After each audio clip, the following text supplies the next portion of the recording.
how to get through the tough stuff when life is crappy. I've had a number of people reach out to me, ask me, how did I get through all of that horrible stuff that I went through over the last few years?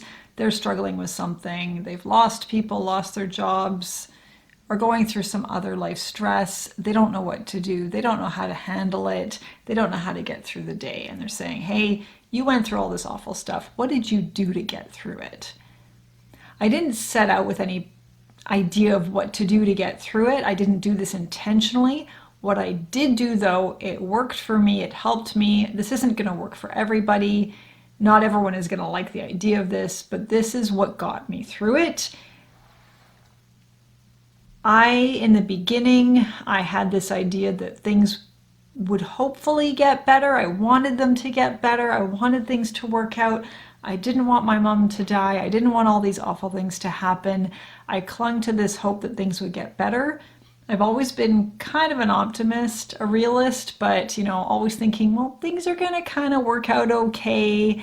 And I always had a belief in my capacity to handle it. And I've always had a really strong sense of humor, been able to laugh at myself and laugh at a situation. So all of that kind of helped me through much of my life. When things got really awful, I still had that kind of mindset, like things are going to be okay. They usually are. I can handle this. Trying to find the humor in any little situation to help me through it, making little jokes, not making light of the serious stuff. That's not what I mean, but just finding joy and humor in things just to get me through the day. That was okay for a bit, but I think as things got worse, it didn't work anymore. It stopped working.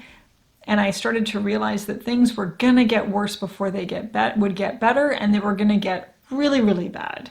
And I had this feeling of dread for a long time before, I think it was the end of 2019. I had this feeling of dread that shit's going down. And I better be ready. When the shit goes down. It's my Cypress Hill reference. Anyway, don't ever ask me to sing again, because I won't do it. But I knew shit was going down, and I had to be ready. And I had to accept it somehow. And hope was not getting me through it. Clinging to hope that it would get better, having people reach out, well-meaning people reaching out saying, hey, you deserve better, things are gonna get better, it's gonna get easier, I know it, or look on the bright side, or other people have it worse than you, or it could be worse, that kind of thing, that toxic positivity, that shit, I hate it. Again, well-intentioned as those people were, that doesn't work for me. And I'd have people reach out like that, and I'd think, fuck, it's gonna get worse.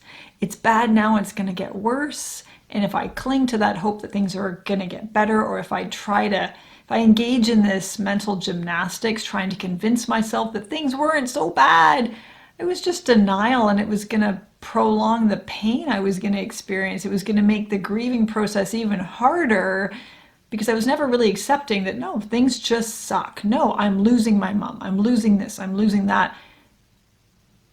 Horrible stuff. I have to sit and accept that without trying to, convince myself that things are actually okay, or they're not so bad, or it could be worse, or no, I had to accept it. I had to accept, no, I'm losing people. I'm losing very important people.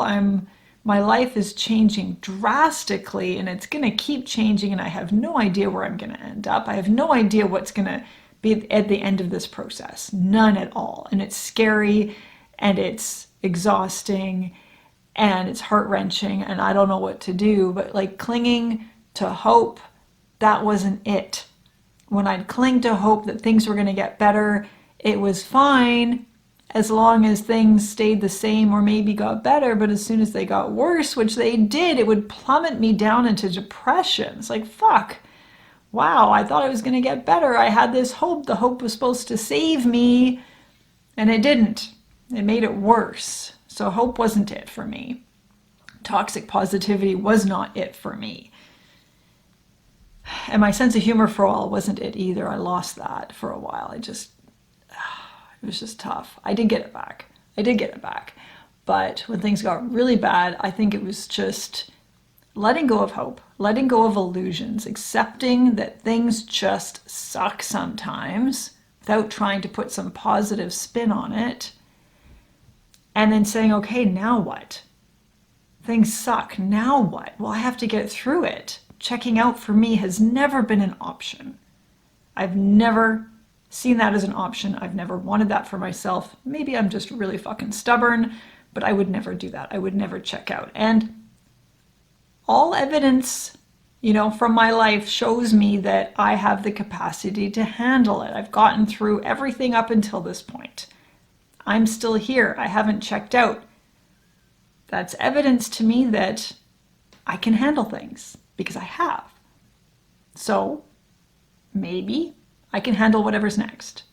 It might suck, but I'll get through it because checking out isn't an option. So the only option is getting through it. So that's part of it too. So letting go of hope, believing in my capacity to get through it because I had to. I gave myself no choice but to get through it. So I was in survival mode, I think, a lot of the time. I did lose hope. I did let go of hope. I didn't feel happy. I didn't feel excited. I, at times, probably felt depressed. I think more often than not, I felt just kind of numb and empty and dead inside. I just, life sucks. I just got to get through it one day at a time, one foot in front of the other. I just got to get shit done. And then eventually, my sense of humor came back. Eventually, my capacity for joy kind of increased again. I see happiness as any other emotion. Happiness, anger, sadness, any of that. It's transitory. It's great when we experience some of those emotions. It sucks when we experience others of those emotions, but clinging to any of those things, clinging to happiness or having happiness as a goal just seems ludicrous to me. Clinging to anger is another thing, or pushing anger away. They're just feelings. They come and they go. They can be really helpful indicators of stuff that we need to address, stuff that we need to face. But on their own, they're just feelings. They're transitory. So I've never wanted to make happiness a goal in my life. If I feel happy, great. If I don't, that's fine. I'll probably experience it at, however many times in my life. It's a feeling. It'll come up again. So will anger, so will sadness, but so what?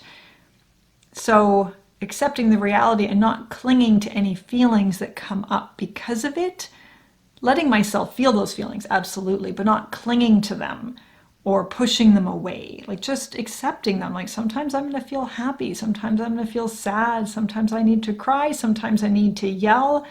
That's just life. That's just the way I am. Another thing that really helped is knowing when to sit with those feelings and when to not. So it's kind of like you have a box and you put your feelings in there, the tough stuff. When you can't deal with it, you can't always sit and feel your feelings or you'll go crazy. You can't always sit with grief and sit with anger and sit with all those things because you'll go fucking crazy, or you'll just never get anything done, or you'll stop getting out of bed in the morning, or you'll get into fights all day.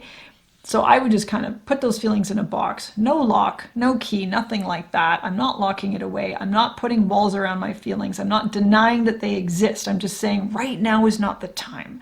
I have shit I have to do. I have to be a mom. I have to be, productive at times. I have to get shit done. I have to get off my ass to feel good about myself too.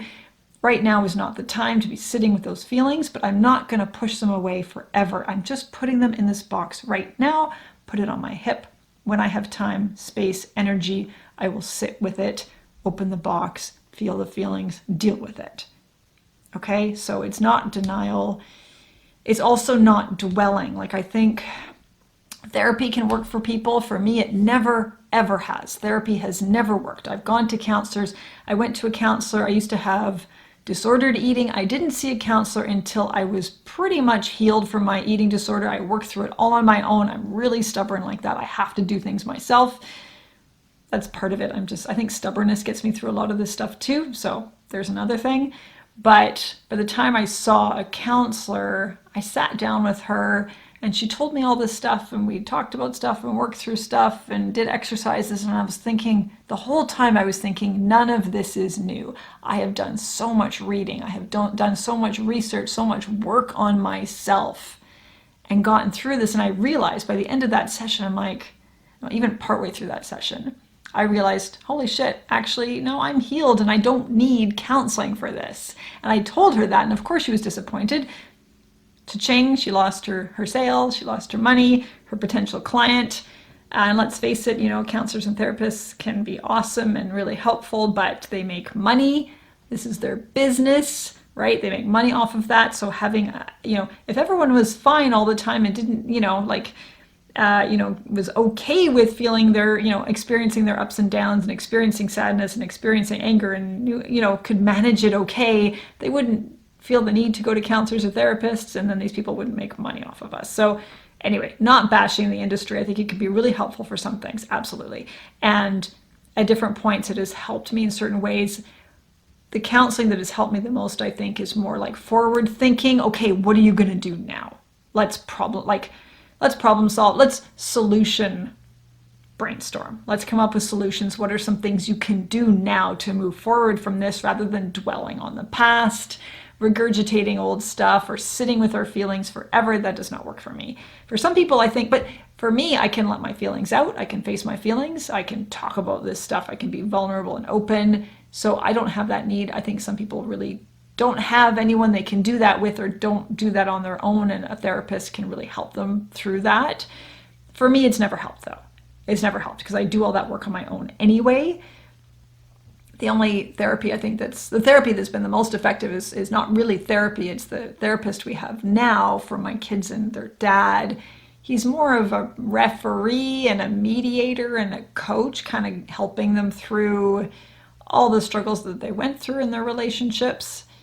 And yeah, playing referee, I think he's really helpful for that. But no deep dives into feelings, talking about feelings, acknowledging the past for sure, but not dwelling. And I think that's the thing, dwelling on this stuff. You make it your focus, then it becomes a problem. It becomes more of a problem than it would be. So I could have sat there and said, okay, my grief over my mom, all the shit she went through and losing my mom to cancer, I could, push it away or focus on it or do all that mental gymnastics around it and make it a problem for myself. But instead I decided, no, I'm gonna, when I need to cry, I'll cry.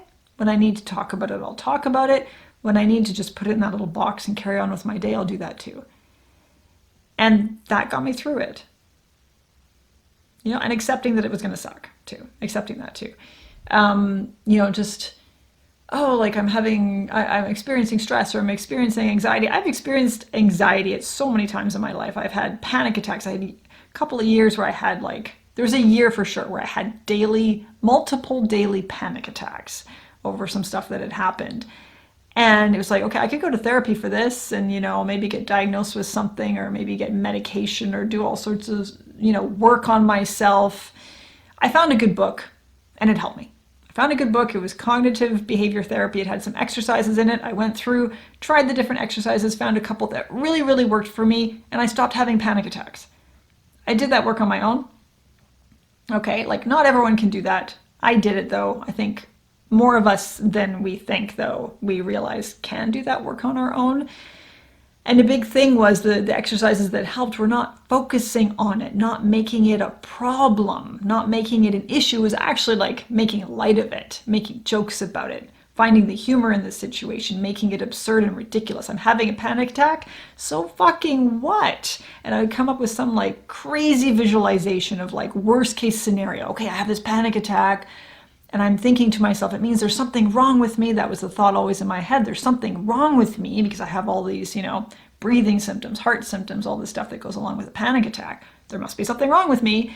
So I created this crazy visualization of worst case scenario. Okay, what if all the things I'm worrying about are true, and make it totally fucking ridiculous? So that then I would do this visualization when I was having a panic attack. I'm okay, it's actually ridiculous. All the things I'm scared of are completely ridiculous when I create this insane, super creative, totally out there visualization for it, right? So focusing on it, but not dwelling on it, challenging it for sure, shedding light on it, taking a lighthearted approach to it. There's all different things that we can do with this stuff. I think sitting with it and feeling it and then moving on with our day is really helpful.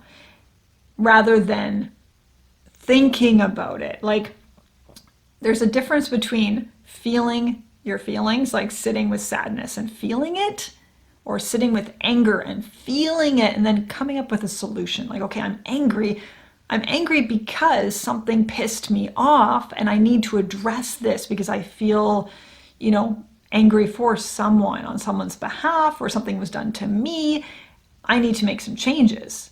I feel angry because someone crossed a boundary with me, or something similar to that. If I just, dwell on the anger and focus on the anger and feed it, I'm going to end up feeding the anger, and it becomes like the anger becomes the problem, or like looking at it like, oh my God, I'm angry. That's a horrible thing, because some people hate being angry and they think there's something wrong with being angry, and they'll do anything they can to prevent feeling angry or deny that they feel angry. I think that's fucked up shit. I was married to someone like that. He has anger issues, but total denial and like, oh my God, it's this horrible thing that I feel angry. I think it's better just to, like, if you're angry, sit with it. Go like, yeah, I'm angry. Now what? How can I use that to help me? So then moving forward from that, problem solving from that point, rather than just dwelling on the feeling like, oh my God, I'm feeling angry. I don't like this feeling, or I love this feeling, holding on to it, pushing it away, all that mental gymnastics. It's like, we're putting so much energy into something that doesn't warrant it. Like, you're giving so much attention to something that becomes the problem. It becomes your focus. Like, I've done this before where when I had eating disorder type behavior, disordered eating back in my 20s, it started off as like innocent desire to lose some weight that I had gained. And then it became this all-consuming obsession with taking up as little space in the world as possible. And it became this really like restrictive thing, and like hating myself, like body dysmorphia and all of that. And the more weight I lost, the more I hated myself. And the more I like thought I needed to change. Like, I need to lose more, I need to lose more. And the skinnier I got, the fatter I looked in the mirror, and it was all this weird shit going on. So something that was just like a simple thing became an obsession because I was focusing on it. I was focusing everything, all of my energy and attention into this thing, this goal, this pursuit of disappearing, right? It's like, I hate myself. I want to be skinny. So I'm going to track everything I eat. Back then, there was no smartphones or anything like that, no apps. So I had to write everything down on paper, calculate everything from like nutrition books, look up nutrition facts, and doing all of this mental gymnastics to achieve a goal. And then it became this all-consuming thing, and I was putting so much focus on it that like it just took over. And then later on, when I tried to get out of that and I tried to heal from it, at first I thought the way to solve it was to really focus on the problem. Like, the problem is that I have disordered eating. It actually wasn't. The problem was I was using the disordered eating as a way to, like, all of that, control over my diet and that kind of thing, and control over my body. I was trying to find some sense of control in my life when other things were going shitty. And it became a distraction for me, a way to feel in control when other aspects of my life felt off. And then it became the issue all on its own, and the source of all of my stress. And at first I thought focusing on the problem of the eating is the problem, the dieting is the problem, focusing on that would help me solve it. But then it became this thing where like any little thing would trigger me. Getting on a scale would trigger me. Looking at a scale would trigger me. Thinking about nutrition would trigger me. And eventually I realized I had to just stop focusing on it. I had to just live my life. I did this one program, it was called Now What? It was a mentoring program. It was amazing, where I was a mentor for a teenager with anorexia. And I love this. It was a volunteer situation. And the girl who ran it, she was doing, I think, her practicum for becoming a psychologist. Amazing program. I loved it. But it was like, okay, all these teens who were in hospital, they were in Children's Hospital in Vancouver, all had eating disorders. And the purpose of the program was to match them up with a mentor, someone who had experienced disordered eating in their past and had got through it, and just to hang out together however many hours a week and ask themselves the really important question of, okay, now what? Like, they have identified as this eating disorder, like, I'm an anorexic, I'm a bulimic, or whatever it is. But now what? Like, What else are you going to do with your life? And it was a way to remind themselves that they were more than their eating disorder, that there was more to them, that they had this whole other world out there, this whole other life, right? Beyond that identity, that they had gotten so like become all, so consumed by this identity and this focus and focusing so much on their eating and their body, which is what I did, focusing so much on that.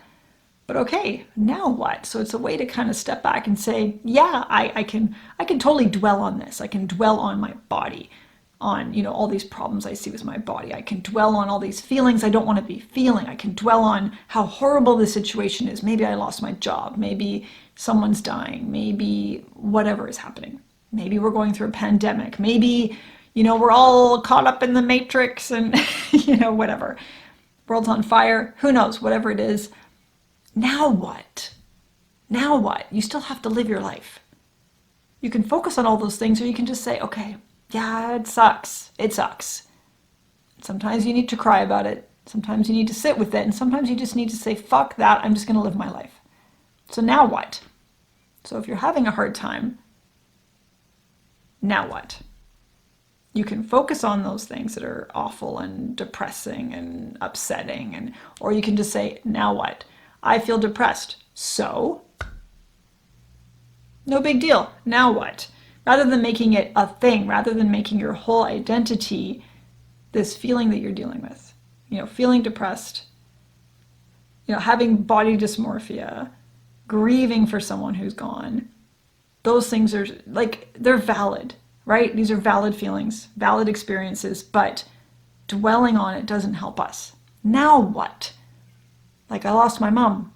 Yeah, and I think about her every day, and that's good. I want to think about her every day, but sitting and dwelling and crying all day and feeling numb and, not facing like now and my life now and looking towards the future, well, that's not going to help me. Now what? I still have to live. I'm still here.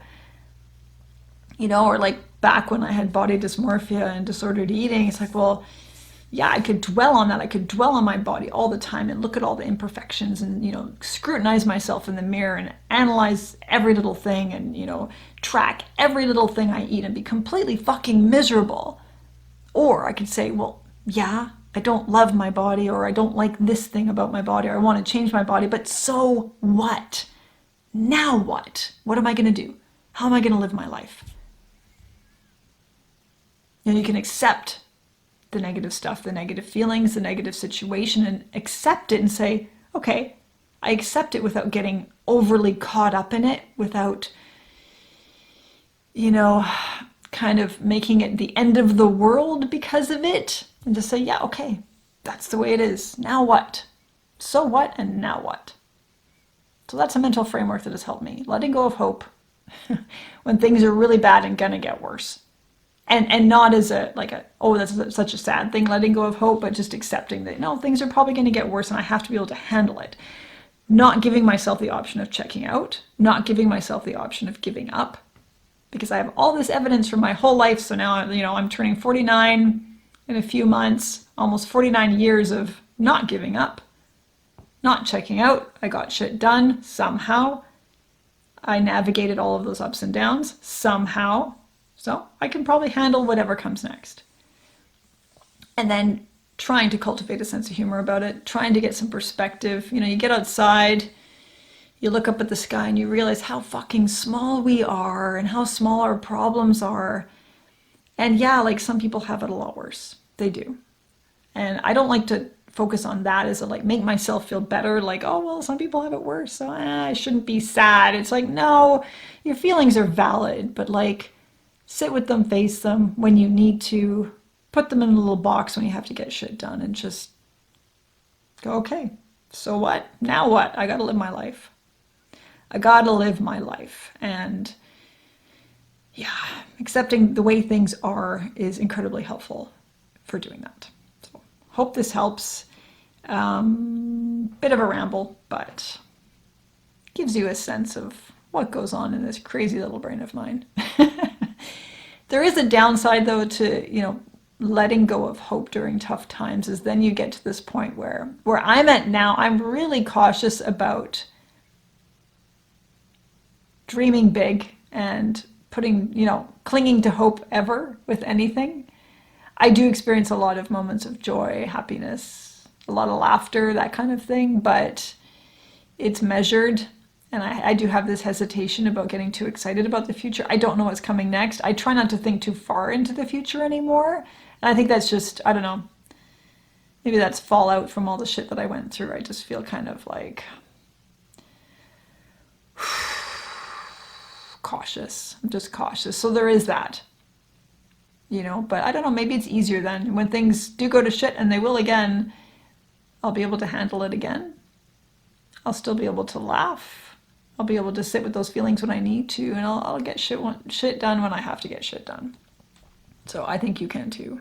I think we are stronger than we think. We have greater capacity to handle stuff than we realize and we give ourselves credit for. And I think dwelling on stuff it's not the way. It's like overthinking doesn't help us solve our problems.